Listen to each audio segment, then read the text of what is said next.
Hello and welcome to my podcast with James Aspey, and it starts in just a second, but before it starts I want to talk about two things. First, if you're only interested in a couple of questions, I have timestamps down below, so you can look down below and see the minutes where I ask the questions. And also I'm here in Austria and the internet isn't the best, but overall the connection is good and the sound is good, but it lags I think 4 to 5 times a bit, so bear with me, but overall the connection is great and you will enjoy this so much and get something out of it. So without further ado, enjoy this conversation with James Aspey. Hello and welcome to another episode of the Vegains podcast. Today I have another special guest, James Aspey. Most of you know him already. He's a great vegan activist and he also didn't speak for an entire year. Crazy, right? You know me, I'm a talker. I couldn't do that. And we will talk about that, why he did it, all that stuff. But first, welcome James Aspey. How are you doing? Thanks, brother. I'm doing very well, man. How about you? I'm doing fantastic and so looking forward for this conversation. So I asked my community about questions and I got so many. We can't cover them all, but I picked the best, the most interesting questions I'm interested to. So shall we just dive into it? Let's get into it, man. Okay, first I would like to talk about activism, and the first question I got from a follower is, how did you start your journey as a vegan activist? Okay, well, I started the journey as a vegan activist actually the same day that I started my journey as being a vegan. I was trying to become vegan for a few months prior to the day that I started my vow of silence, but I was actually struggling with an eating disorder at the time with bulimia. And although I could go a couple of weeks and not eat any animal products and I was doing really well, then I would just slip up and I was out of control with the way I would eat. So when I became an activist was the day that I started my vow of silence, which was also the day that I vowed to never deliberately consume another animal product again. And my first form of activism was that vow of silence. It was not speaking for an entire year. During that year, from day one, I started traveling around Australia, blogging about my journey, about being voiceless, about the people I'd meet, about the places I'd visit, but also about what I was learning about veganism and animal rights and recipes and health info and quotes. And so my biggest form of activism initially was just sharing my knowledge that I was starting to gain on social media and trying to draw attention to my interests by taking this vow that I thought people might find strange, unusual, intriguing. So that's why I did the vow, and also to bring the point that the animals are silenced, I would say, more than voiceless. For a long time there I thought they were voiceless, but now I realize they actually have language. You know, pigs, for example, when they use their body language as well as their vocalizations, we are aware of about 80 different things that they're saying to each other. So they're very intelligent. I didn't know that at first. So I went voiceless, though, to kind of draw a parallel to them being voiceless in that kind of way that we don't hear their voices. We don't listen to their voices. And even if we do hear them, a lot of us don't care to hear them. We don't pay attention and we don't think that their voices or their screams or cries mean anything. And so that was how I got into it, man. I've learned about what was happening. I was disgusted, appalled, and ashamed at what was happening and what I'd been contributing to my whole life. I couldn't believe that so many people out there who were against animal cruelty and love animals were participating in this massive mass murder of so many innocent, vulnerable animals every single day and literally eating the murder victims for breakfast, lunch, and dinner. I felt like I had to do something. I thought of this idea to do the vow of silence. I thought maybe if just one person has one less stake because of my action, then that'll be worth it. I'll just give it a go. And I did that whole year. I stayed voiceless. I got a bunch of people started following my journey and reading my writings. And then when I broke my vow of silence, it was live on Australia's most popular morning TV show in an interview that was seen by millions and millions of people. And those words that I said were a very carefully thought out, heartfelt plea and explanation for veganism and for people to think about who they are eating and what we are doing and realize that this is unnecessary and belongs in the dark ages, not in the current year that we're living in today. That is so much respect for that, and that is a powerful interview. I will link it in the show notes. So guys, if you haven't listened to that, then check it out. That's an interesting start of veganism. The first day going silent for a year. Yeah, it was an interesting day, and especially because most vegans, when there's that joke, how do you know when someone's a vegan? Don't worry, they'll tell you. I didn't get to tell anybody for a whole year, man. It was killing me. Yeah. So great. You already answered the next question. How did he get the idea not to speak for an entire year? And or do you want to elaborate on it more? Well, yeah, I will elaborate. The idea came to me during a 10-day meditation course, of a Vipassana meditation course, which is where you go to a place like a center and you stay there for 10 days. You don't speak the entire time. You meditate 10 or 11 hours a day for the entire duration of your stay. And there, while I was observing the sensations as part of the practice, I had this feeling that felt like my body wanted me to talk, and I just let that pass, kind of thing. And then I thought, wow, I haven't spoken 5 days. How long could you do this for? Imagine doing this another month. Imagine doing this a whole year. And I thought, maybe that would be a good way to raise awareness for something, actually. Maybe that's something I could do. And I didn't know that when you meditate, all your ideas get real, like you think all your ideas are positive. So even crazy ideas, you're like, that's a great idea. And I started working towards it, sort of not sure if I'd do it or not, just playing with the idea. But the more I thought about it, the more I thought, actually, this could really raise some awareness just in my own small way. And, soon later I realized this, sometimes these ideas come to your life for a reason and they don't come often. And I didn't want to wonder one day, what if I did that vow of silence, that idea I had?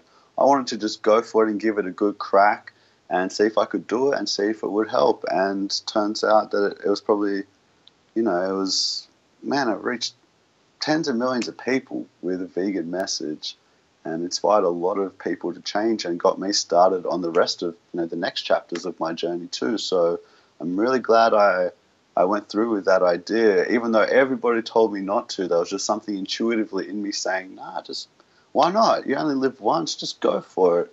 See what happens. If you fail, you fail, whatever. And yeah, that's kind of where it was birthed, man. And I guess it came from a pure place, during meditations where I was silencing my mind, just observing what it was like to just exist. And it was at the start of my vegetarian journey where I was just learning about just the horror show of what happens inside slaughterhouses all over the world every single second of every single day. So, yeah, I just felt like it was, just what I was meant to do. 100%. And I'm so glad you did, because I believe we need all kinds of activism and also new ways that haven't been done before. And I never heard what you did has been done before for the vegan movement. So you inspired so many people, and finding new ways for activism, that is what we need, and so great that you did it. And you did totally. the silent meditation before you started and before you stopped, right? Twice, or did I? I've done it. I've done it many times now. Yeah, first of all, I totally agree. There's so many ways to advocate for this message, and that's what I tell people all the time. Use your strengths. Some people are very, very knowledgeable about health and about different things. Some people, they're really in your face, and that works for some people as well. Some people are just very chill, and they're the kind of ninja style. Some people do sort of stunts in a way that get attention to them, like I have done a few of them now. And yeah, just whatever you can do. Some people just make websites. Some people will write books. Who cares? Just point your skills and your passion in the direction of advocating for a vegan world, and you'll help so much. So what was your other question again? Quickly, yeah. Together with the meditation. Right. No, but what did you ask about it? Sorry, I forget. Before that, I want to say, what you say was so right, that you combine activism with your passion, because then you're following your highest excitement, your highest joy. You love to do it. You never burn out, and you become the best activist you could be while enjoying it. So find out what is your passion and do that as activism. But my question was that you did the silent meditation before and after, right? Yeah. Well, I did two. I did that first one I did ever, which is where I had the idea for the vow of silence. I did another one later that year just to see if I'd get any more ideas about how I wanted to spend that year, and while I was still in the planning process. And then I did a meditation just as I was actually allowed to speak. I started it January 1st as the clock struck midnight. And the clock struck midnight a year later, and I was really allowed to speak, but I promised the TV show that I was going to speak on, I wouldn't speak until I was on their show. So when the clock struck midnight again, there was fireworks, everyone was partying, and I actually said one thing. I said to my girlfriend at the time, I said her name just in her ear, and then I was quiet again. She'd never heard me talk. No. And then I didn't have videos on YouTube at the time or anything like that. And then the next day I went into another 10-day meditation, and that meditation, all I wanted to do was think about what exactly am I going to say when I get on this TV show. I want to do the animals justice. I want to do my vow and my action justice as well. So what can I think of to say? And I spent 10 days just carefully figuring out, as best I could, what I could say, man. And yeah, I wouldn't change a word, actually. Actually, I'd probably just close it a little bit more strongly now that I understand from doing so many speeches about how important the close is. But for the most part, I'm very happy with what I said.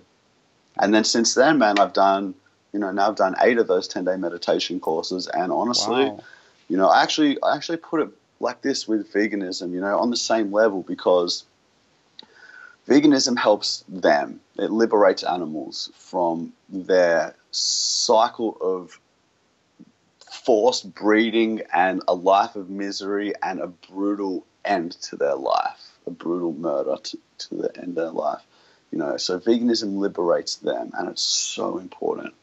And I would say equally important, well, not equally important, in fact, less important, but still very important, is that we learn how to not manifest that similar problem into some other way, with some other form of discrimination or some other big issue. It's not enough to just eat a plant-based diet. We need to learn how to grow in compassion and see each other for who they are, not just because you have different color skin or you have fur instead of feathers that you're less or inferior.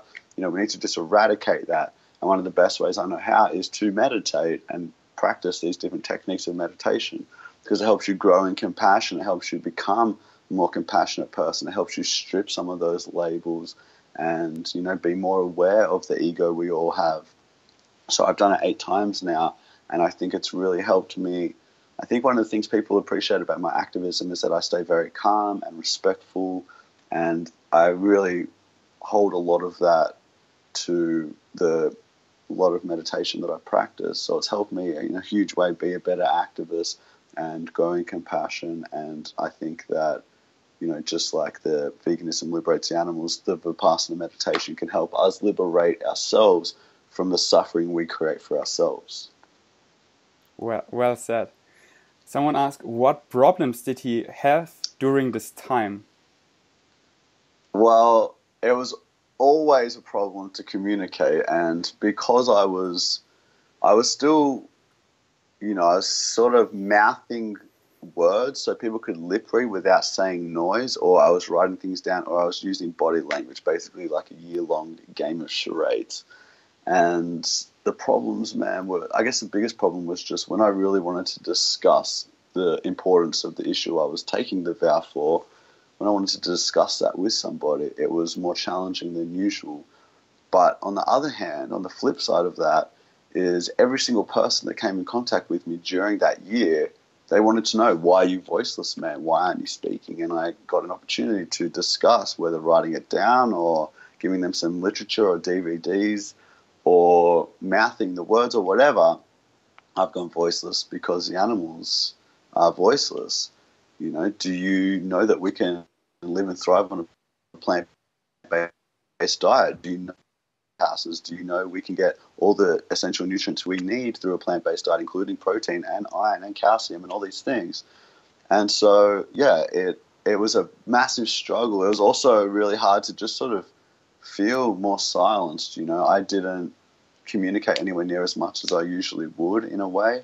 And I also, when I was in a group situation and things like that, it was just, I didn't want everyone to have to look at me and study what I was saying, especially if it wasn't something very important. So I just kind of faded off to the background a little more than usual.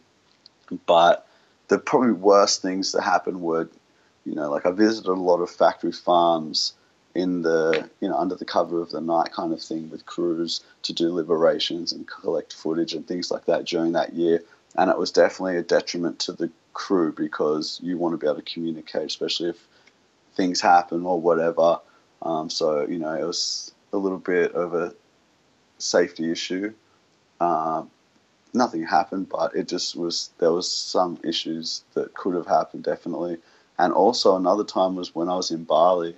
I was getting my arms covered in vegan sort of animal liberation message tattoos, and there was this monkey stuck in this cage. And I was just really frustrated by this, and I was really trying to explain to these owners of the monkey, you know, why it was wrong. And there was a communication barrier and a language barrier, and my vow of silence was not helping at all. And I felt like, man, if I could speak right now, I'd be able to explain this a little better.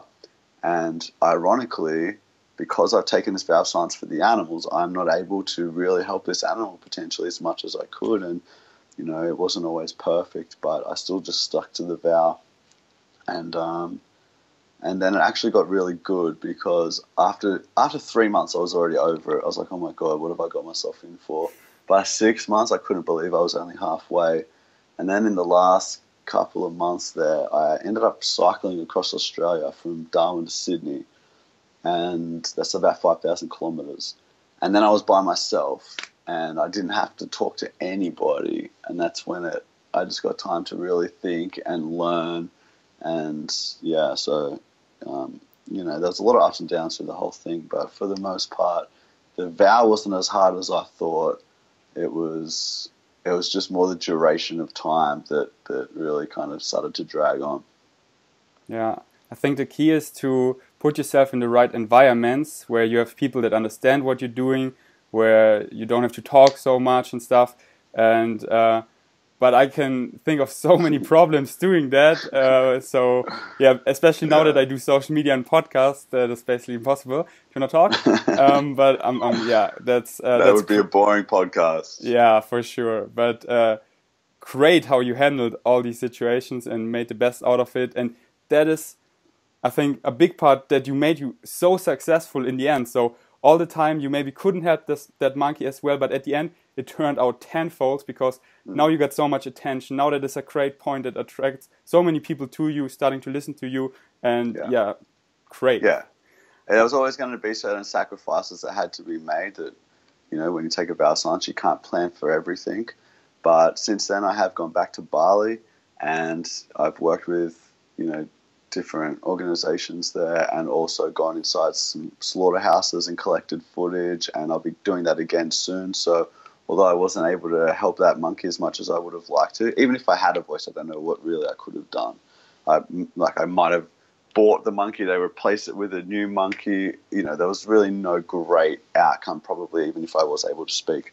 But I've definitely gone back there and tried to make amends and do what I can being there again. So yeah. Yes. Can't do everything. You can just do something, you know. Don't focus on perfection. Focus on progress, and don't have this mentality that you can do everything and it is perfect. No, do the best you can to the abilities you have right now. And exactly. And it's not all on me, and it's not all on you or any other vegan or activist or individual. Collectively, we share this weight and this responsibility and duty. And the more people that we get on board, the more people fighting for this cause and fighting for justice for the animals and for all earthlings, then the lighter the load is. And, you know, as long as we're all just doing our part. You don't have to do a vow of silence for a whole year to be a good activist or to be doing your part. There's so much we can all do every day, and it might just be little things some days, and some days big opportunities might present themselves, and, you know, just do as much as you can. Really well said. James was a major influence when I became vegan. Who influenced him is a question I got. That's a really good question. I was very strongly... Well, first of all, my influence was a old Indian man when I was working on a cruise ship. This guy was wise like the Buddha, and we talked every day for the duration of his cruise. And then he told me that eating animals is bad karma.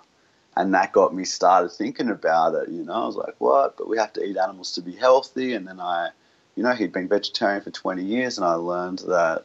I started doing some research. I tried being vegetarian for a week. I felt really good, surprisingly. And then, I got inspired to learn more. So he was my starting influence. Then I watched the documentary Earthlings, and that was... So my biggest influence then became the animals and what they were going through. And I was just so inspired to... And I was like, whoa, if I was in that situation... Man, like, I would want everybody fighting for me. This is hell on earth right here for the vast majority of individuals that we are, that are here because of us. And it's just so incredibly wrong. And I can't believe it happens on, like, this world is so beautiful. It's a paradise in so many ways. And yet it is the literal definition of hell for billions and trillions of animals. It's actually, I can't believe it. And then I watched Gary Yourofsky's speech, and that just made me feel like I was right. Because before that, I was like, I can't be right, There can't be just this tiny small percentage of vegans on the planet and then everybody else be wrong. Like, that doesn't make sense, But I watched his speech, and he just hit every point of the moral argument and the questions that I had and the excuses I had. And I was like, well... I don't have any excuses left now. Like, this is right. I know it's crazy that so many people aren't vegan, and that kind of makes veganism seem like it's probably wrong. But no, there's really no justification for what we do to animals, and there's no excuse not to be vegan. That should be the least we should all do. And then I got onto Gary Francione, who is a law professor, and he made me realize that veganism is the moral baseline. It's the least we should all do, not just animal lovers, not just, spiritual yogis. It's the least that all of us should do. And I studied some of his theory on animal rights, which I appreciate. That helped me a lot for a while, but now I've kind of broadened, my horizon on that. He's got, he believes one way, and that's the only way. Whereas I've got more of a there's many ways up the mountain kind of mentality these days. So he inspired me. Dr. Melanie Joy's talk about carnism and, why we love dogs, eat pigs, and wear cows. That all was very inspiring to me. Bite Size Vegan, her YouTube channel, and just her wealth of knowledge and information and dedication to putting that out there inspired me greatly. All the doctors doing their thing, man, and doing it in that way.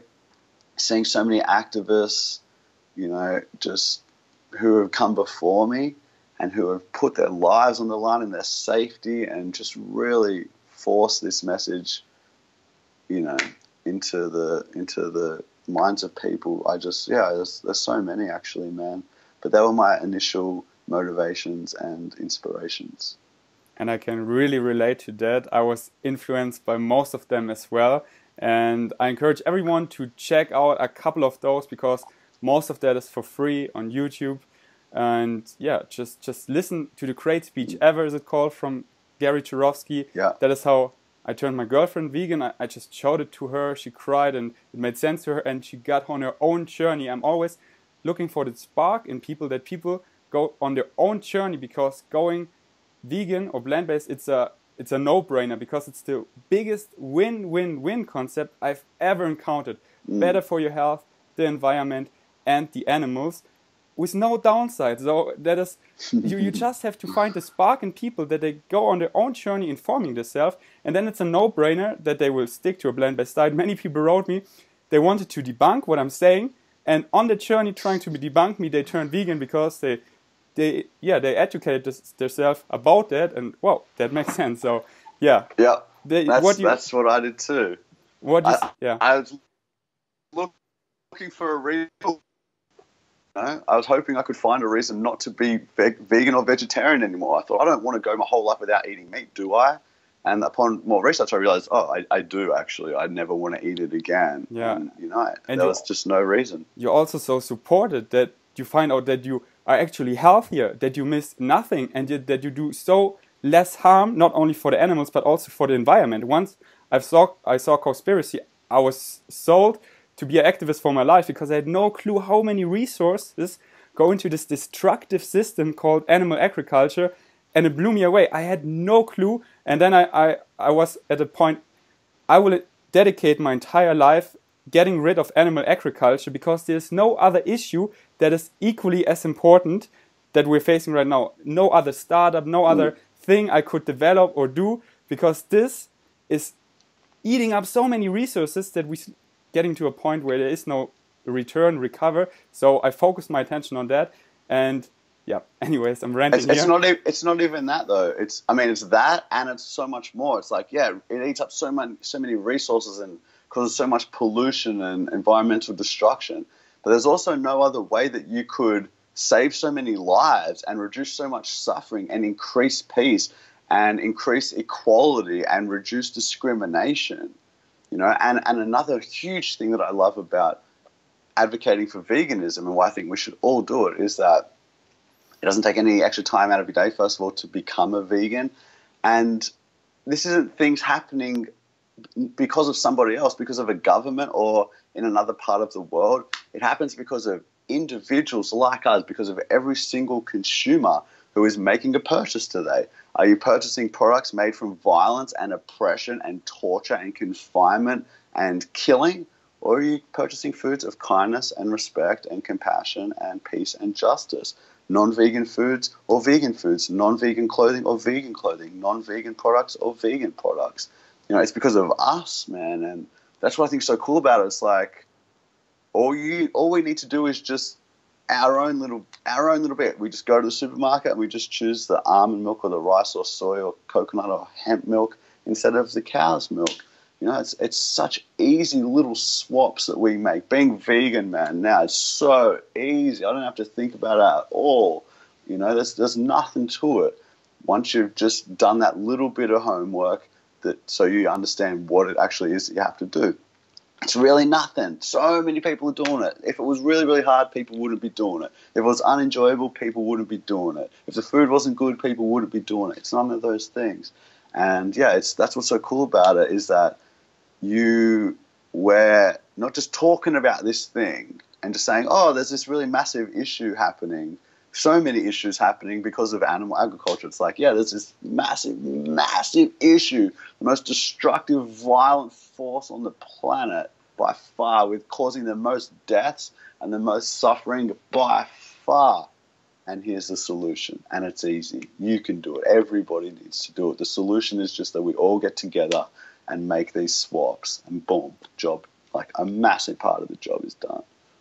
Again, super well said. Now I'm done with the activism. Now I have a couple of random follow-up questions. Are you ready? Cool. Yeah, man, let's go. Because you're doing right now a whole food challenge for all of August, which means avoiding most processed foods. And someone asked, how is the whole food challenge going? What are you missing the most? I'm loving the Whole Foods Challenge. It's so much easier than I thought. I'm eating such good food.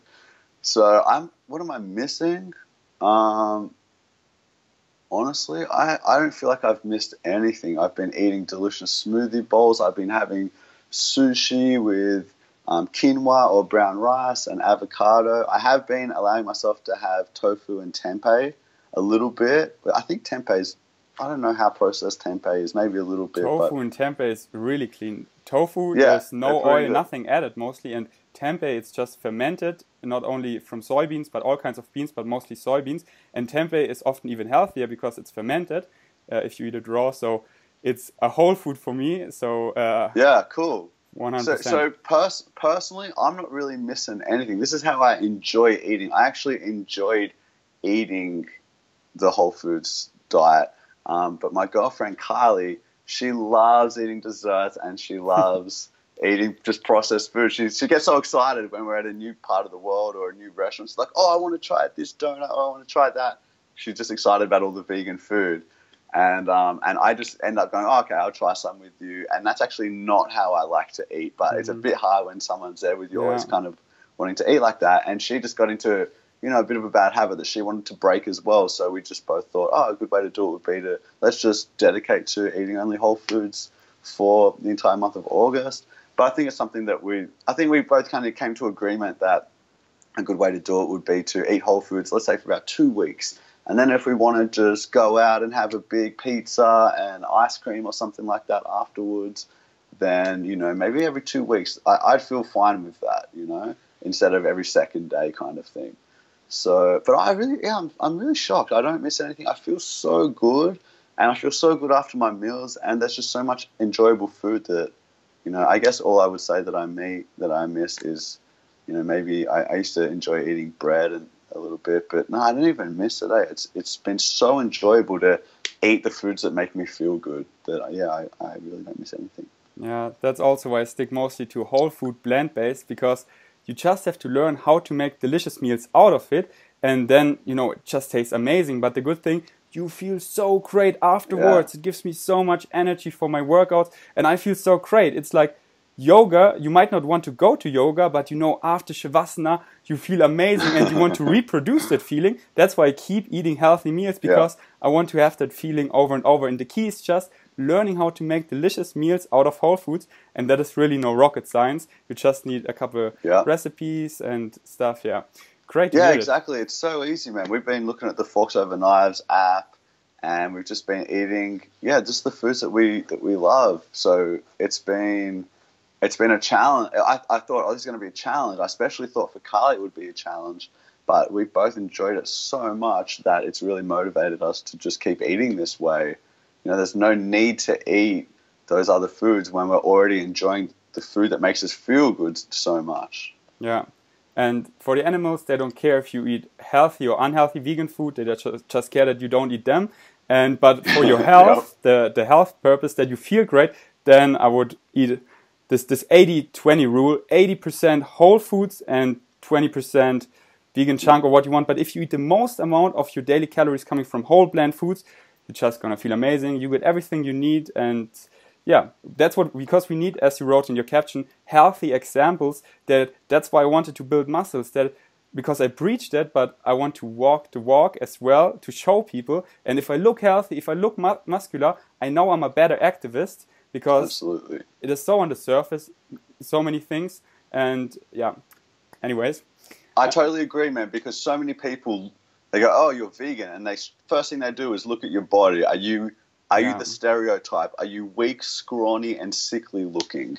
And that's why I think a really important form of our activism, first of all, I think any type of activism you can do that works with the objections that people have, the excuses people have, the stereotypes that people have, and just obliterates those excuses and stereotypes, I think is a very, very good form of activism.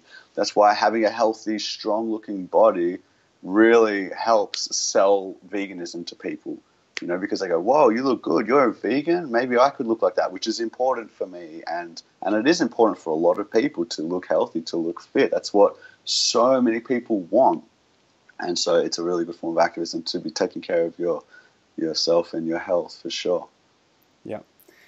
Someone asked, what did he do to those dogs? Because I remember you had so many cute puppies in your stories all over the bed. Can you elaborate on that? That was the best. Okay, so that was when I went to stay with my friend Tanya in Bali, and she wanted to get her puppy desexed. That's like a really big problem in Bali, all the stray dogs running around and things like that. But in the time that she had gone to see if it was able to happen during that week or something like that, that is when the young dog got pregnant. And so, it was just a really bad timing. So that dog gave birth to these puppies. These puppies were at this place I was staying at. We got to hang out with these. I couldn't even believe they were real. They would fit into the palm of your hand. They were the most amazing, cute little... I'd never been around puppies like that before in my life.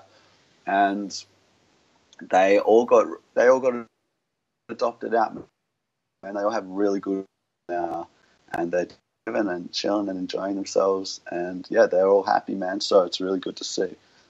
That must be a nice experience. It was so nice. We just hung out with them. We had all these plans for Bali, and then we were like, "Oh, should we just hang out with the puppies all day again?" Like, They develop so fast. It's incredible. 1 week, it's such a huge difference for puppy dogs. Yeah, crazy. Yeah, they're beautiful, man.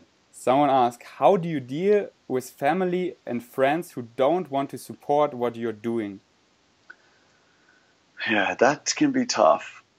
Personally, when I approached my family, I came from very much a place of compassion, I would say, and I really put it to them in a way where I said, guys, I've learned something that has really changed my outlook on life, and I think it's something that you guys will want to know a little bit more about, even if for no other reason, just so that you can understand my decisions better.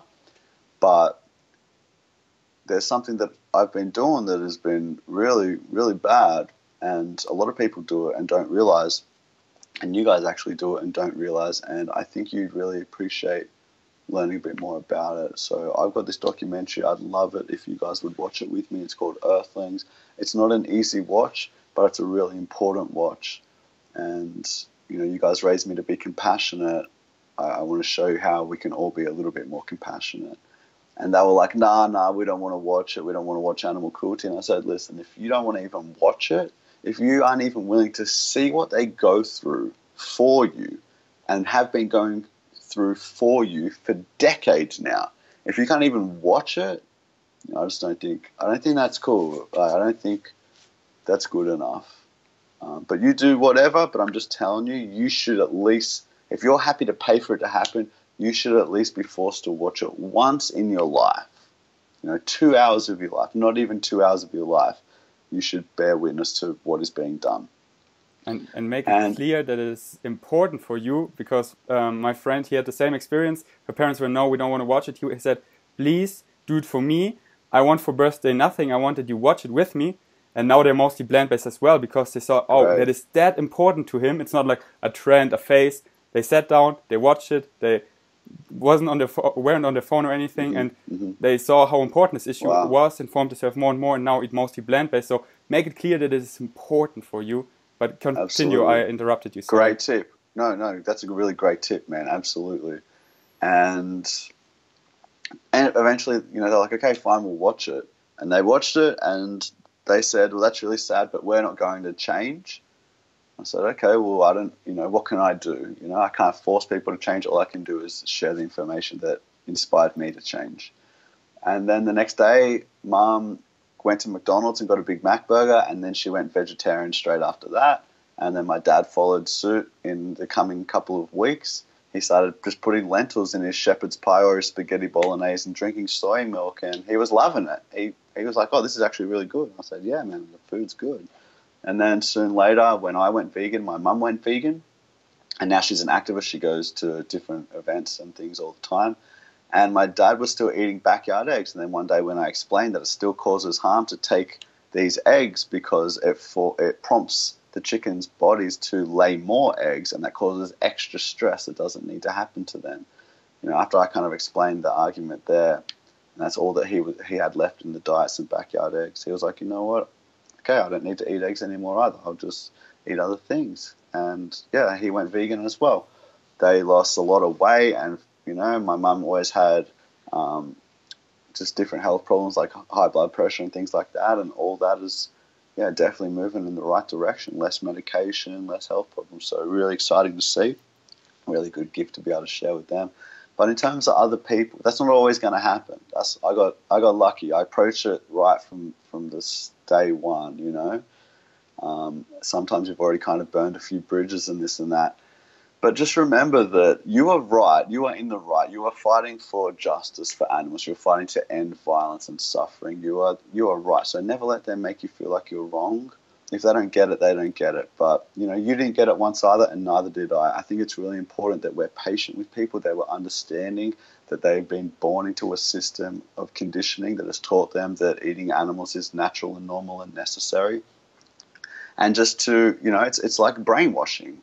So you're talking almost to pretty much to brainwashed people who believe that you need meat for protein, you need dairy for calcium, fish don't feel pain, you need eggs for omegas, animals are killed humanely, animals don't matter, they're less than us, and all these myths that almost everybody believes. So, you gotta be patient, and I just see it as planting seeds. You don't get everyone to go vegan in the first conversation that you have with them about it. You plant a few seeds, you hope they grow.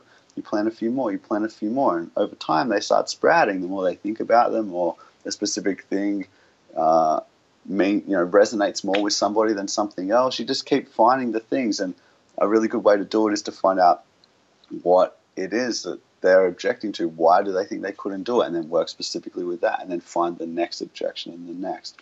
And just, if people aren't on board with you being vegan, they're making out like you are the problem. Just think about what happens to the animals. Just think about what they go through. Just think about how you'd want to be spoken about and fought for if it was you in their situation. And, to have some community, some vegan community around you, whether that's online or in person, so that you can kind of retreat to people who understand. And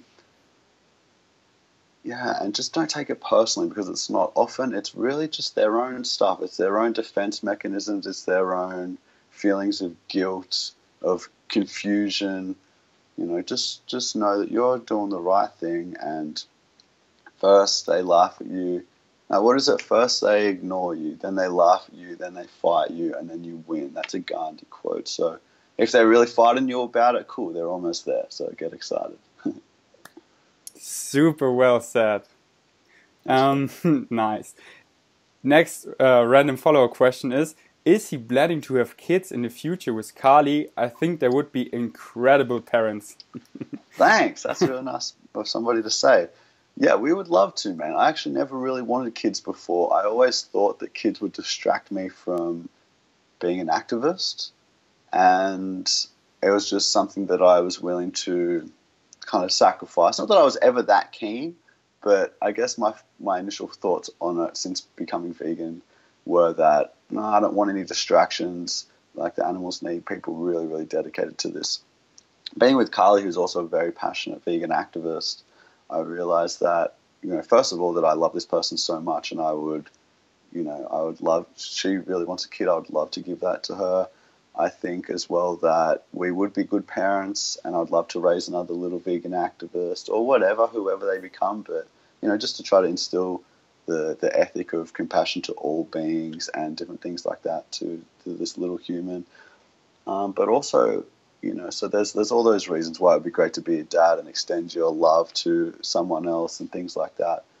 Have someone else in your heart in such a deep and meaningful way. But also because, in terms of activism, raising a vegan child, that's another big sticking point for a lot of people. Like, what about my kids? I can't raise my kids vegan, or how, or what will they eat, or different things like that. And, I'd love to show people through our content online how to do that and how to break through that barrier that a lot of people have, thinking they can't do it or that it's going to be hard, and just to show this is what he or she eats, and this is what happens when they go to school, and there's a birthday and there's cake, and we have cake in the fridge or freezer for them waiting, or whatever. Just to kind of work through all those kinks for people and help in that way, I think would be a really powerful way to help a lot of people just get through that roadblock. So I think we will, man. Not anytime soon. Like in the years to come. Me and Carly have been together for 9 months, although we're very much in love and very much each other's person, and we're just, I don't feel at all any need to continue looking, or I have any question about her. We're very much sure about each other, but we're also in no rush to have kids or anything like that. So but in the future, man, that'd be a cool thing to do for sure. And some people also say, like, oh no, overpopulation and this and that, where I'm like, man, we need more vegan population. And I don't feel at all like that is an unethical thing to do. We'd actually probably, if we can, we'd like to have a child and then adopt a child, so as well we can do a little bit there as well. So that's some goals for the future. Nice. about that. Are you going to Bali vegan festival again this year? Someone asks. Well, that's a good question. I'll be in Bali at that time, hopefully. We want to go to more slaughterhouses in the coming months, which we've had a bit of a break from because we both got really burned out after touring with the Dominion documentary, which I watched about 10 times in a month. Oh, and gosh. I've never been more depressed. Well, man, I've literally traumatized me. Like, even just seeing what they go through, I've never been more depressed in my life. It was, I went through a really bad phase in the recent months. I've just come out of it in the last month or so. Yeah, so we're kind of getting ready to get back in there and do that again. And as for the vegan festival, I'm not too sure. I actually emailed them yesterday asking if I'm meant to be a speaker because I couldn't remember if I said I was going to or not. So quite possibly. Otherwise, if we're not, we will be there and maybe we'll do a meetup or something with everybody anyway. Nice. Yeah. But watching the 10 times, that is something I don't recommend to people because it is important to see that, but don't get into this negative downhill spine where you focus on the solution. That's what I always say. If I watch something like that, I'm so eager to focus on the solution to reduce the amount of suffering, but don't focus on the suffering that is going on, which makes me sadder and sadder. But I know why you did it, because you toured around. It was necessary, and I wouldn't be so strong. I couldn't watch. I didn't. I think I didn't even watch it yet, and I'm not sure if I will, because I don't know. That makes me so sad. I'm a really emotional guy, and I cannot handle that so well. So I focus on the solution as much as I can. But it is such a powerful documentary, I have no doubt. And if friends or family don't want to watch Earthling because the footage is old and stuff, watch Dominion because it is a great quality, which makes it even worse, but more important. And that is still going on, this thing, because many people could say, yeah, but that was back then, now it's different. No, it's not, it's even worse. So go watch Dominion, super affordable, 80 cents or so to rent it. Everyone has that. Yeah, it's at watchdominion.com. Yeah, I totally agree. You said some really good things there, man. We should be focusing on the solution, not the problem, which is what I try to focus on almost all the time. But you know what I felt? I felt like I've been a vegan activist now for nearly 5 years, and in my whole life, I've only spent a handful of hours watching what actually happened to them. I've only spent a handful of hours seeing what I fight for almost every second of every day, or think about at least every second of every, like I'm always thinking about it, I'm always talking about it, I'm always fighting for it, and yet I've only seen it so little. And I just felt like, you know what, I need to just bear witness, man. I need to see what they're going through for a sort of a prolonged time, so I can just feel it, and I can like get the realness of it a little bit more, and just like see them, I just felt like I really owed that to them, actually, and that it would help me be a stronger activist. And if I'm honest, I don't know, maybe it helped me in a way for a while, but then I just had to shut it out anyway. I just shut it out of my mind because I was sitting at dinner with people and they're just having a conversation. Oh, it's good, this place has vegan cheese now. And I was just in my head like 20,000, 20,000, 20,000, or however many animals it is, just thinking about all the slaughter. And I was just sitting there like, well, this is very unhealthy. I can't even participate in this conversation. I don't even feel like we should be here. There's a Holocaust going on. Why are we talking about vegan cheese? Let's get out there. And I was like, this isn't actually a way you can live sustainably. So I don't think anybody should watch it that many times either. It definitely wasn't a good thing for me to do. I would have been good with maybe 2 or 3 times, just so that I could get all the facts and figures and information, and just, I still would have been able to achieve what I wanted, which is to really see it and, feel it like it deserves to be felt. Because also I felt like there's so many people in this world, not that many people really, really feel it. Even a lot of vegans, the ones who don't want to be activists, or who kind of make excuses, or like this and that. Like there's even certain vegans who eat this way who I feel like don't really, really feel for the animals. Maybe just due to their own, speciesism that we all still have a little bit a part of, that we've had for our whole life. So it's understandable. I'm not trying to like throw shade or nothing like that, but I just felt like I really, really wanted to try to feel it as best I could, and like to do justice for how it should be felt. Because even being an activist like I have, I've only started becoming an animal lover in the last year.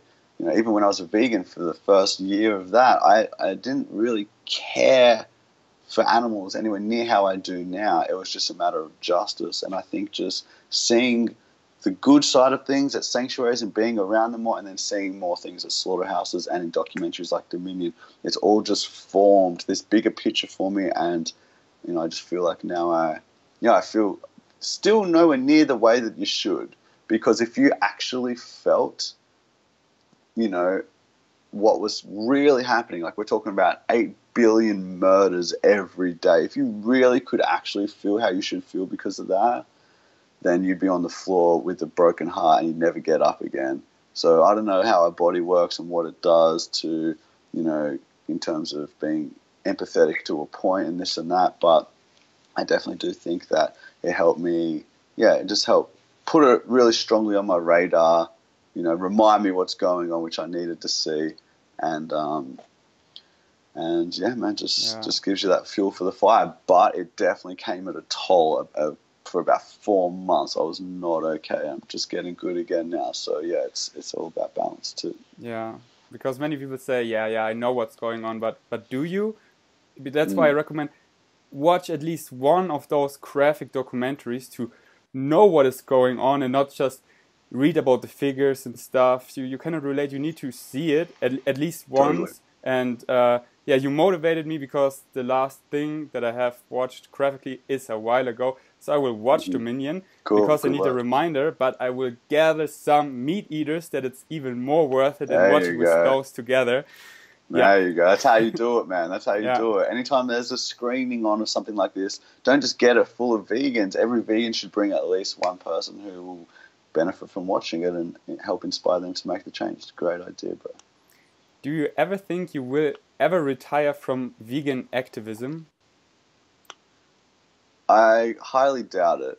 If my activism will probably change a lot. You know, after doing my vow of silence, I've given nearly 500 speeches, all for free, and I'm a little bit tired of telling that story now. So I am considering, you know, just what other options do I have? How else can I spread this message? How else can I use my voice? I'm seeing what other things are available and just sort of doing some brainstorming about that. But I highly doubt I'll ever stop fighting for this cause because it's so all-encompassing. So let's say I got passionate about human health, it would still make sense to advocate for a plant-based diet. If I got passionate about the environment, it would still make sense to advocate for veganism. If I got passionate about world hunger, it would still make the most sense to advocate for veganism. So I think I'll always fight for this for as long as it's necessary or until I've burned out to the point where I feel like coming back would be detrimental to myself or to the movement. You know, like there's other activists who have, over the years, you might get more hateful or less patient or this and that, and it might come a time where the best thing you can do is just step away and let the next generation take over as the world changes and as you kind of, you know, as we change as well. So it's a possibility, but, you know, I really will try to continue on doing just in my own way, the best way I know how to do it, because I'm far from perfect. I'm just, you know, kind of just winging it as well, and just, does this work, does that work, I'll try this, I'll try that, just trying to figure it all out, and trying to, so I think I'll be doing that until the job is done or until I don't feel like I'm useful or needed anymore. And I think we always do some level of activism. Just going to a restaurant and asking for the vegan option, they they have a bigger demand, and just buying vegan stuff, breakfast, lunch and dinner, you increase the demand, and that is basically always what matters, supply and demand. So everyone who doesn't think he or she is an activist, they are already by choosing consciously to eat plants instead of animal products, and just depends on the level. But as I said, we need all levels, and I think, yeah. Absolutely.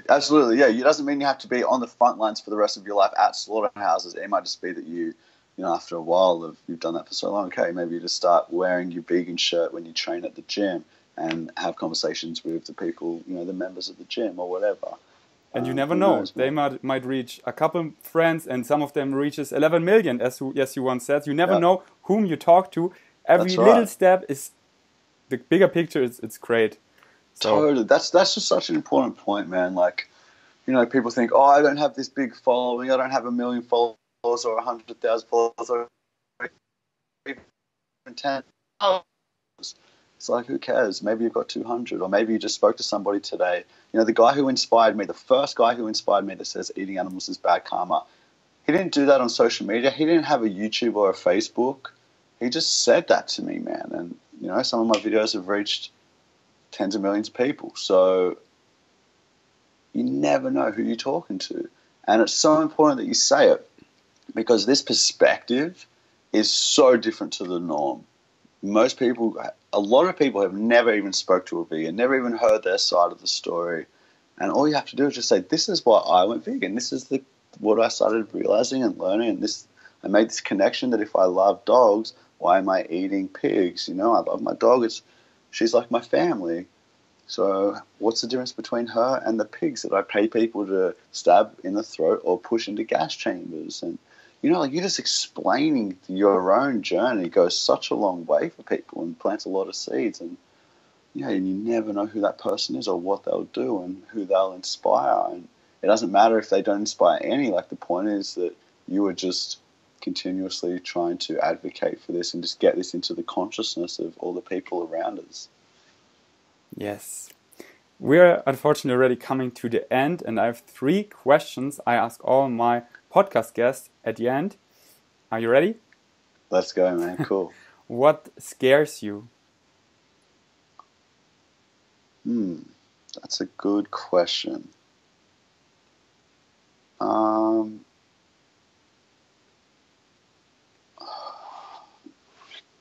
Wasting my life scares me, actually, man. I don't want to waste this. Like, you know, I feel like this is a very precious gift we have to be having a human experience on Earth, and I don't want to waste it. I don't want to waste my time. I don't want to just, you know, plod along. I want to experience life, you know, do as much good as I can while enjoying things as much as I can. So I guess a fear would be that I don't appreciate what we've got here. This is such a miracle to exist and to be able to talk and to be able to move and to be able to do things and inspire and live and breathe, and like it's miraculous, dude. And, you know, after having a near-death experience with cancer when I was 17, you know, I think I really just realized then that this is not something to just take for granted. And sometimes I do, and that's where I always think, shit, man, I just wasted weeks. I haven't even felt grateful about something for weeks or something like that. And, you know, I guess one of my big fears is just that I will waste my life not being appreciative enough for what we've got. And that's why these days, like, I've been doing this for a long time on and off, just trying to write a daily list of gratitude, part of my daily practice. And I try to just fill a page of I'm grateful for this, I'm so grateful for that. And it's also kind of like a journal, because you end up saying the things that you're grateful for in your day. So it's kind of like, you know, putting jam on 2 scones for the price of 1, or whatever that vegan saying of 2 birds with 1 stone is. So yeah, that's it, man. I don't really know. Like, I don't know. I guess, yeah, that's all I can think of right now. Best advice you've ever received? To speak up for the animals the way that you would want to be spoken for if it was you in their situation. That was by Gary Yourofsky. That fueled me in such a big way, man. And I feel like it really helped me just stay dedicated and committed and doing this every single day. So I think that, yeah, without that little pearl of wisdom, that one sentence, that one quote of his, you know, just really shifted my perspective. And it's sad because it kind of makes it about you a little bit. It's like, okay, speak about them as if you would want to be spoken for, but, you know, I can't help that has just really helped me realize, oh yeah, if I was in that situation, I would desperately want everybody doing anything they can, you know. And I always think about that as well when it comes to the animals. Like, someone was asking me yesterday, I did this interview with a vegan guy who went undercover at a slaughterhouse, and she's like, what do you think about that? And I was like, well, look, like it's kind of like a necessary evil. Maybe he didn't have to do it, but someone was going to kill them anyway. And I guess, you know, it helps me like put myself in the animal's position. Obviously, I don't know 100% what would the animals think, but I guess just me putting myself in that situation, I would be thinking, I'm so glad it's you killing me instead of them. And I'm so glad that because of this, because, okay, I'm going to die anyway, but at least you killing me means that you're going to be able to do something with this information and help it so that I'm not born into another cycle of this, or my brothers and sisters aren't. Like, you doing it will help bring it to an end. So it's just also helped me like speak up for them the way that you'd want to be spoken for if it was you in their situation. Also makes me remember to put myself in their situation where I go, well, what would the animals want?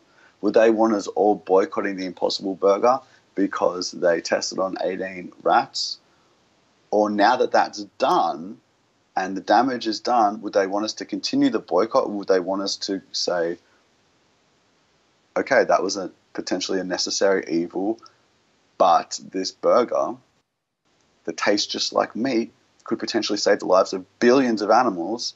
You know, I just put myself in that situation. I think, okay, it isn't a perfect situation, but I think if I was one of those animals, I'd want everyone to just get behind this burger that's probably, okay, a few lives were taken, and that's not at all a good thing, but the potential of it saving so many, I think, would be something that I would be for if I was in this situation. So, yeah, that quote has helped me in both ways. What is the future of veganism is the last question. World domination, baby. I think, man, it's just going to be... Things already happened that's so cool, like A&W getting the Beyond Burger and them just selling out, and Domino's Pizza putting vegan cheese on their pizzas and them selling out straight away, and the meat section is now starting to have plant-based meat in all major chains around Australia. More and more people getting this mainstream message. I think that it's just too hard to ignore. It makes too much sense. It's too vital for our sustainability on this planet. And it just can't be argued with. So all I foresee is more and more momentum and more change, more products, more convenience and ease of access, more conversation on the topic, more debates, more documentaries, more excuses being taken away from people, and more people fighting for this, man. But also we're going to see more pushback from the industries. We're going to see, you know, like people being discredited and issues arising, and we're going to see some seemingly, you know, people who've taken steps forward. We're going to see some of them take steps back, and it's just going to be this big dance and big flow. But ultimately, I cannot see any reason why we won't have a mostly vegan world, or at least a mostly plant-based world. Maybe not everyone will agree that humans are not superior in the ways that we believe we are. Like, obviously we're superior in some ways, but people think, oh, we just are. Humans are better. It's like, you're an animal too, man. You got a heart and a brain just like they do. Just because knowledge has been passed on so that we've got to this point where we can build and create and technology and things like that, you're still just another animal, man. And if you were born in the woods somewhere, I doubt you'd be able to create an iPhone. You know what I'm saying? That's because of our ways of creating a sophisticated language to enable us to pass on this information generation after generation after generation. Not because you're some super special animal. You're one in millions, one species of millions. But not everyone's going to agree with that. Okay, whatever. As long as you're eating a plant-based diet and, you know, doing all the things a vegan does without maybe feeling that equality between species, cool, good enough. You know, that's a damn good start. And I feel that one day we all, because I'm just a normal guy, you're just a normal guy, but you get it, I get it. So I don't feel like it's a confusing message. Kids get it, you know. Kids who haven't gone through all that conditioning yet, they get it. And I just feel like, you know, it'll get to a day where we all just look back and be like, what the hell were we thinking? Just like we do about the Holocaust. How the hell did we let that happen? Just like we do about enslaving black people. How the hell did they have it so wrong? How could they have been so cruel? And just like vegans are doing now about the animal holocaust, a lot of more people in the future are going to be thinking that same thing. And there's going to be a lot of guilt and a lot of shame by a lot of people who always thought they loved animals. So it's going to be interesting, man. But for the most part, I see a lot of positive things coming up. Beautiful. And I'm so happy you're optimistic as well. And thank you so much for taking the time being on my podcast. You are such a great speaker. I got the goosebumps this episode many times, and you make this problem so real as it is. And now I'm so motivated to be a even better activist, and I'm already because of you. And guys, I highly recommend watch his YouTube videos. You will become a better activist, and all the myths, the stereotypes you get left and right, James Aspey, he debunks them all on his YouTube channel, and just listening to him, you will become a better activist and learn so much as well. So go check it out. I link all his social links down below. And yeah, thank you so much for what you're doing. You're honestly one of the best speakers I know. You stay so calm. You make your points. It is fun to listen to you, and you know, your approach, staying calm with logic, not aggressive, but not, talking around. That's what many people do, make it less real and stuff. But it is that real, but you don't be offended. It's just great. I cannot put it in words that well. Thanks, man. I appreciate it, man. Like I said already, we all got our own skills. And, one thing that I've found that I'm good at is just talking about it. But I'm not good at a whole lot of things. And maybe other people can pick up the slack, and as long as we're all doing our part. And brother, you are also just doing such an amazing job, man. I just want to thank you for that, because I love your Instagram. I send people there all the time. It's so informative. I didn't know that you were doing podcasts until you asked me to do this one, so I'm looking forward to listening to some of them, man. And yeah, it's just really, really cool to see, so many people on social media just pumping out this message and inspiring so many people. So thank you too, brother. Thanks for all the kind words. Thanks for having me on the podcast. Just doing my part as you doing your part, and I hope the listener is doing his part, his or her. Just choose for breakfast, lunch and dinner the kinder version, and that's all what matters. Thanks for being here. Until next time, peace. Peace out, brother. And there you have it. What a crazy, great episode. I have no doubt you took something out of it, something valuable. And let me know what future guests you want to have on the Vegains podcast, and I try to manifest it. Thanks for listening. Until next time, peace out.